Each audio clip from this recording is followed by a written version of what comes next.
ఎవరైతే మాదక ద్రవ్యాలకు వేసుకుని చిక్కు తెచ్చుకుని ఏదో విరగదీద్దామని కొత్తగా పెళ్ళైన వాళ్ళు పెళ్లి కాకుండా పార్టీలు, ఇప్పుడు పార్టీలు ఉన్నాయి కదా, మరి అందులో విజయవాడ చీటీ వెళ్తే పార్టీలు పెట్టుకుని అమ్మాయిలు అబ్బాయిలు డ్యాన్స్ చేస్తూ పబ్బుల్లో గెంతులేస్తూ ఈ మందు కొడుతూ బిళ్ళలు వేసుకుంటూ కొక్కైన వేసుకుంటూ లేదా గంజాయి పీలుస్తూ లేదా తింటూ ఇంకేదో చేస్తూ ఆ రంగం చేస్తే ఏమైపోతుంది దశండి చివరికి ఏదైతే సెక్స్ని ఎంజాయ్ చేయాలనుకుంటారో సెక్స్ డౌన్ అవుతుంది.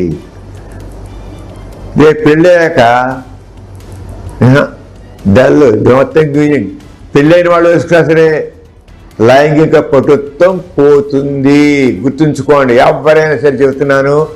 ఈ ట్రాంక్విలైజర్స్కి అలవాటు పడ్డా, మందుకు అలవాటు పడ్డా, గంజాయికి అలవాటు పడ్డా, ఎల్ఎస్డికి అలవాటు పడ్డా, లేకపోతే పెసిడిను మార్కెళ్ళడానికి అలవాటు పడ్డా, ఏదో మాదిరి వ్యాధికి చేసుకున్నా సరే సెక్స్ పరంగా వీక్ అయిపోతారు, తర్వాత పనికిరాకుండా పోతారు.